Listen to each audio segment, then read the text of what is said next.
wanted to give you guys a quick reminder. If you guys love my videos and want to support me, check out compassion-tees.com. Link is at the end of the video. All right, this is John Colo with growingyourgreens.com. Today we have another exciting episode for you, coming at you from my backyard garden. Beautiful time of year to be gardening here in December, as you guys can see. Oh, amazing lettuce bed behind me. Oh, it looks a little bit dry over on that side. That's because it was raining and I have an overhang. So maybe I got to hit those with a little bit of water. But things are growing great here. But in this episode, what I wanted to do for you guys is actually share with you guys top 5 products that I used to love and now I hate with a passion. And I do not encourage you guys to buy or support any of the companies that make these products because I believe I was done wrong by them. All right. And I guess with that, there's lots of different tools that I use in my gardening practices, one of which is my favorite is my bulb planter, and I want to find a company that actually could make a larger bulb planter for me. So if you have any suggestions on who can make custom bulb planters for me, hey, post comment down below, let me know. That'd be really cool. Anyways, without further ado, let's just get into the products I used to love that I now hate. Alright, so now I want to show you guys the first product that you guys definitely shouldn't buy or even support this company, because it's not like I had one product that I didn't like from this company. There's 2! And actually, the main product that happened first, and why I don't like this company, Hudson Sprayer Company, right? I have like it's probably one of the top videos on organic pest control, using this product right here. It's actually called the Hudson Fogger, which I used to love a lot, and it's actually spraying Dr. Bronner's and neem oil to solve all your pest issues. Since that video originally came out, my ways have changed. I don't like to, spray things like that in my garden unless absolutely necessary, which on occasion is, but in general, I don't need to do that anymore because I have other organic controls and other methods I like to do before I escalate to that matter. That being said, the best way and most efficient way I've found to disperse these natural organic pesticides in your garden was a Hudson Fogger, because literally it just creates a fog and it coats every freaking leaf. So when it works great. The problem is it only has a 1-year warranty, and here with my hard water, and I didn't even use this thing that much here. I don't know what happened, but basically these stupid tabs, there's some welds on the bottom of this, and it's supposed to attach this. There's like 4 spot welds supposed to attach to the bottom of this, and they basically broke. Soon thereafter, then this whole top thing stopped functioning. I contacted the company because I said, hey, I make videos and I want to get my Hudson Fogger fixed or replaced or something. Please respond. And they never responded. So much like a lot of companies out there that just want your money, they don't care about you. Once they got your money, they're just like, screw off, whatever. Probably not that good to do when you're a popular YouTuber. So yeah, do not get a Hudson Fogger, piece of junk, right? So then it's like, all right, my fogger's a piece of junk. I gotta spray my neem because this is back when I was doing that. So I got a Hudson commercial backpack sprayer. This thing has never worked since day one. It doesn't spray, it doesn't get a thing, nothing happens. Once again, piece of frickin' junk. Don't buy the Hudson stuff, piece of junk. I will tell you guys actually what to buy, how you could save yourself a lot of money from buying the Hudson junk, and have a decent backpack sprayer that I've been using for like 3 years now. Alright, so here's the thing, right? This sprayer has been serving me well for the last 3 years. I bought it because the Hudson didn't work, and I'm like, man, I don't want to spend a lot of money on a sprayer that doesn't work. I'm just going to get a cheap one. So, you don't have to look any further than Harbor Freight Tools. They have probably the cheapest tools. In many cases, they may not be so good, but in some cases, actually, they're quite good. Backpack sprayers, they're not super complex devices, right? I probably wouldn't trust, like, some kind of, like, commercial tile saw to, like, if I was in the tile business, to be cutting tiles, installing people's homes. If I was like a home guy, just going to use it once, yeah, okay, I'd probably buy one. But actually at Harbor Freight Tool, they have this. They have the Greenwood 4-gallon home and garden backpack sprayer. This thing has been my savior, right? This thing kicks royal butt. I think with a coupon, I got it for like, I don't even know, like 20, 25 bucks with like 20% off coupon. And it was on sale and all this kind of stuff, right? And then with it includes, What it includes, like this sprayer tip here, you guys can see you could put 2 sprayers on there, so it sprays twice as much. It's definitely not a fogger, but it is able to disperse all the organic pesticides and, you know, fungicides that I need to apply when I apply them. I also do like to do foliar feeding with this. Optimally, if you want to do foliar feeding and pest control, you should probably have 2 different backpacks. One dedicated for foliar feeding, the nutrients, and one dedicated for the pest controls, because those may conflict, especially when you're spraying, you know, beneficial inoculants like I like to do. So yeah, Greenwood 4-gallon home backpack sprayer definitely has got my thumbs up. All right, so the next product I want to show you guys that I really hate now, actually, and I will not even use this product either. It's something I really liked. Actually, it's right here. This is actually called the Clear Flow Hose. I saw this at the trade show. I was super excited about it.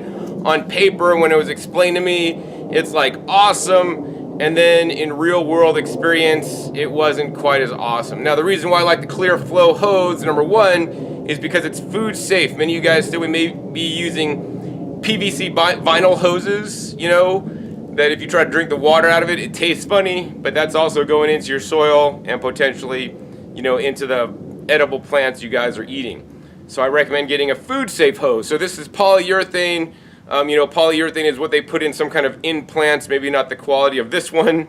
It's also condoms. Actually, I made a condom joke when I made this video, because the polyurethane condoms are super strong. They're also super thin, which is really nice.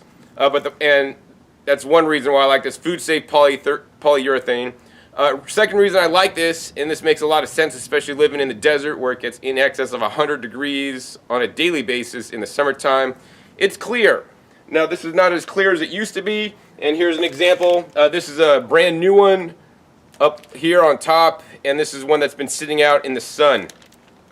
So it kind of does yellow over time, but basically the benefit to this is that, and I was told that when the sun hits this, the sun goes right through it, it doesn't warm up. So when you go to water in the summer, 110-degree weather, your water doesn't come out steaming hot. You know, and actually they use black tubing if you want to make a solar shower, right?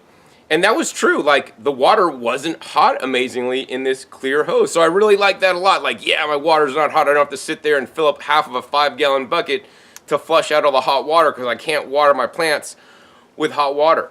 So that was really cool. The challenge I had with this guy, a few things.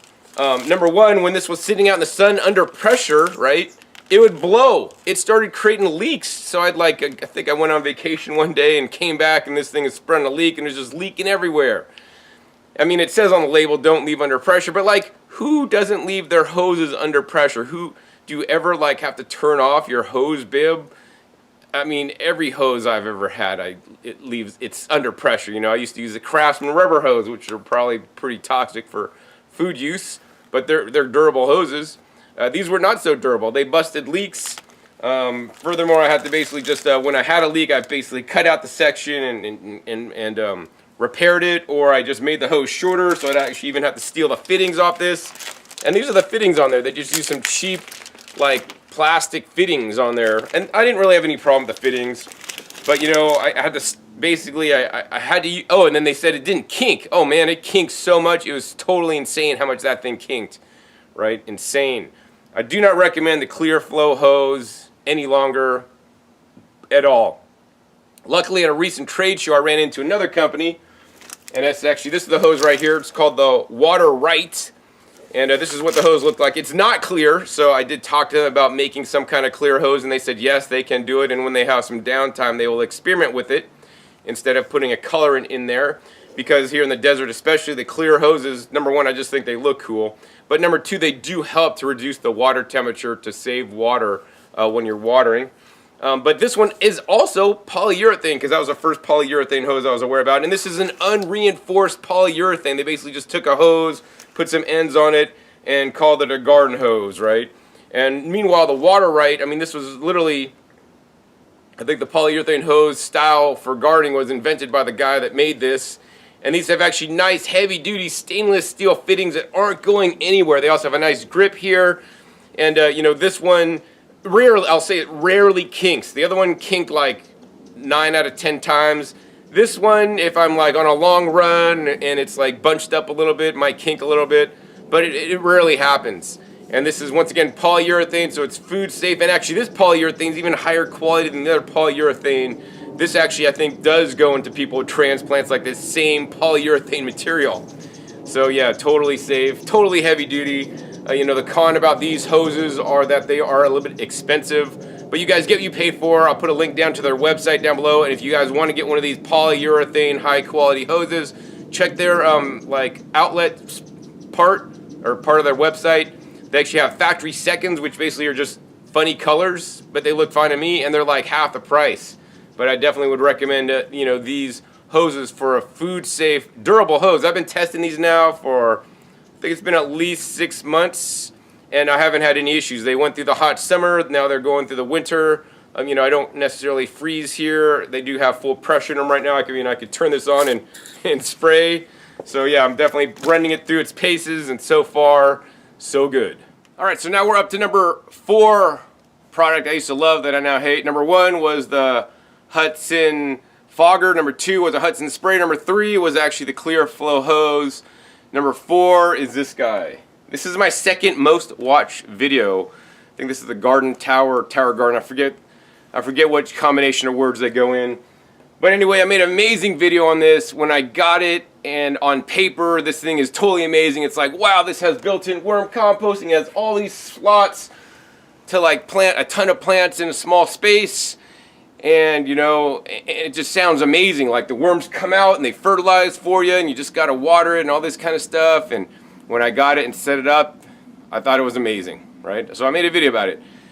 Then when I was actually really using it and I got it all set up like I did in the video, all my plants in there, then I learned that there were some big deficiencies in this unit. And the main deficiency is that is watering, basically.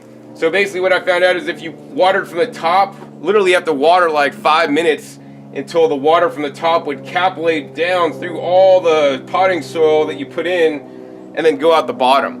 So that you'd get the whole unit basically watered, right? This would cause lots of extra water, which means if you just watered enough to get to the bottom, that means you're basically overwatering the top.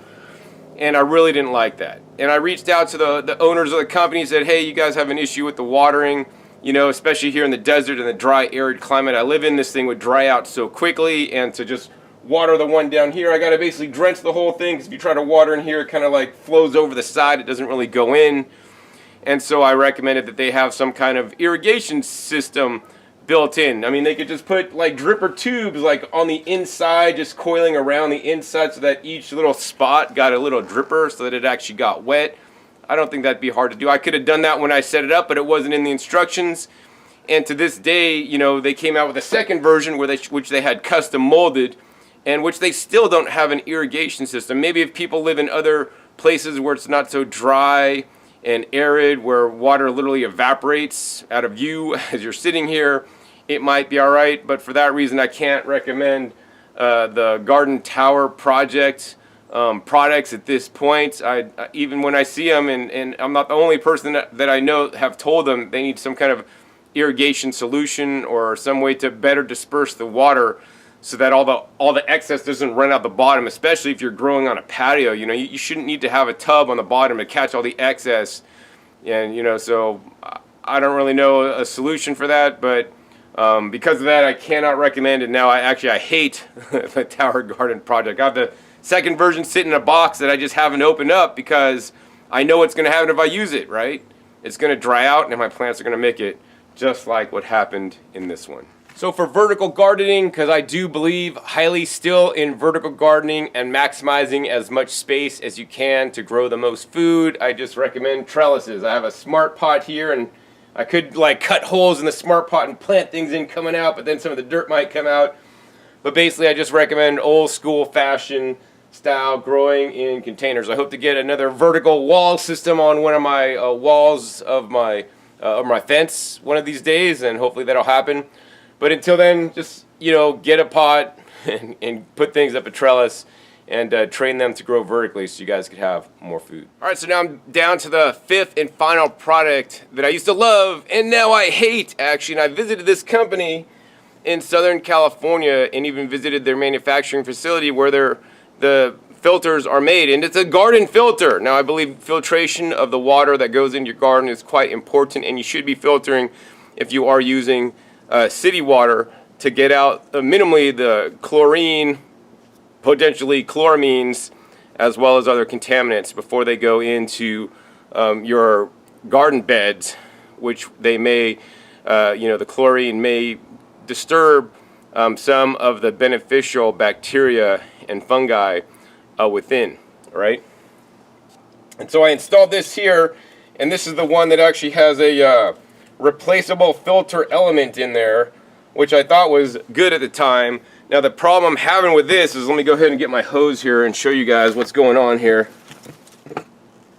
So I always leave this under constant pressure, so there's been constant pressure in this filter. I could turn this on and it's not going to come on right now, but basically because I turned it off right here at the head. And how this works is my water pipe comes out right here, it goes into this hose, it goes into this pre-filter. So this pre-filter keeps all large sand and debris out of the main filter down below. Challenge I had is I was watering my garden. Let's go ahead and turn this on. I was watering my garden with this, and the problem is, like, this wouldn't really spray that hard. It like sprays really soft. When I first got it, it would spray really hard, and I'm like, man, the pressure's going down. What's going on in here, right? So then I'm like, that's really weird. So basically I unscrewed it right here, and we'll do that for you.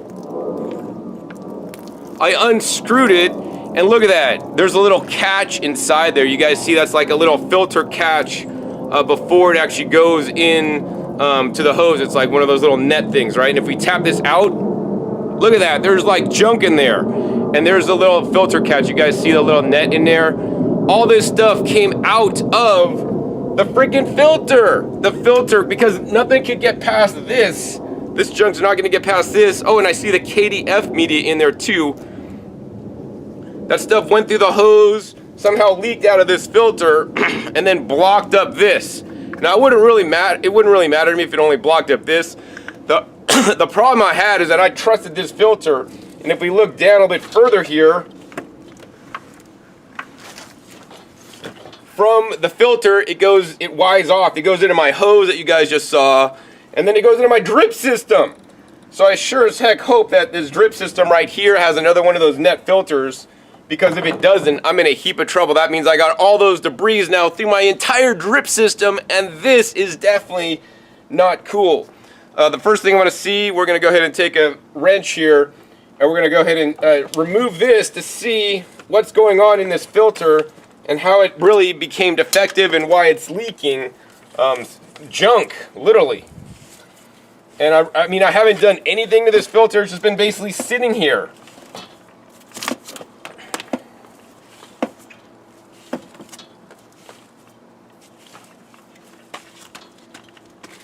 Oh my God, look at this. All the filter media just basically came out. Like, I don't know what held this together, but it's not being held together anymore. All the filter media is just totally in here, and it's just all clogging up. Like, there's no screen or anything that is preventing this from going through the hose. I got these amazing crystals that are supposed to do something, energize the water or something. But yeah, this is a total fail. And look at that, man.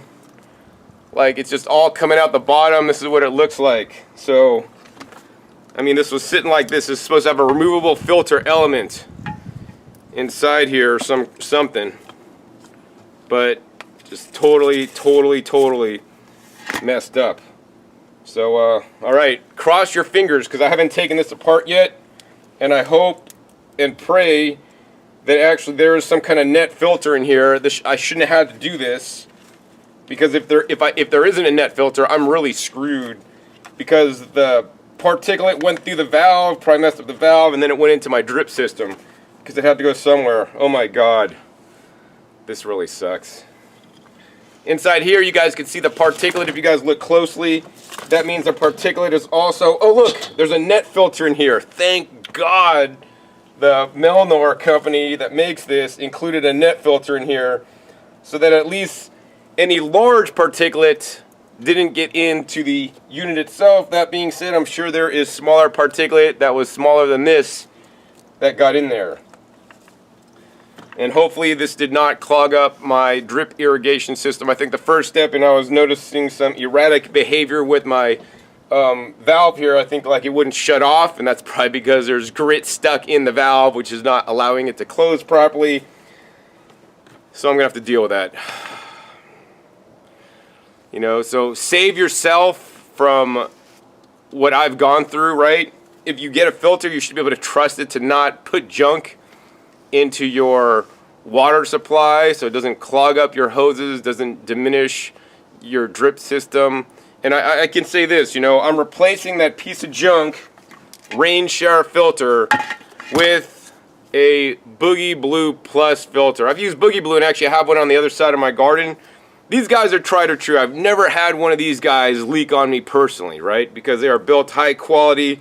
You could see like there's like filter material in there, so as the water you know, goes in and comes out, it's going through a filter medium so that any of the particulate, the small particles, or the sandy KDF material that's inside will not come out. And I think that's somehow inherent defect flaw in that rain shower. So the solution is get a Boogie Blue Plus, or better yet, get like a Big Blue 20-inch filter that's like really solid. These are just like rinky-dink filters that could work, but the Big Blue 20-inch, and I hope to have a video on this one of these days when I install it on the main water line in, you know, for you guys to see what that's all about. That'll also save you guys money, also has a larger duty cycle, and is going to flow more water for you, so you're not going to lose as much pressure, all right?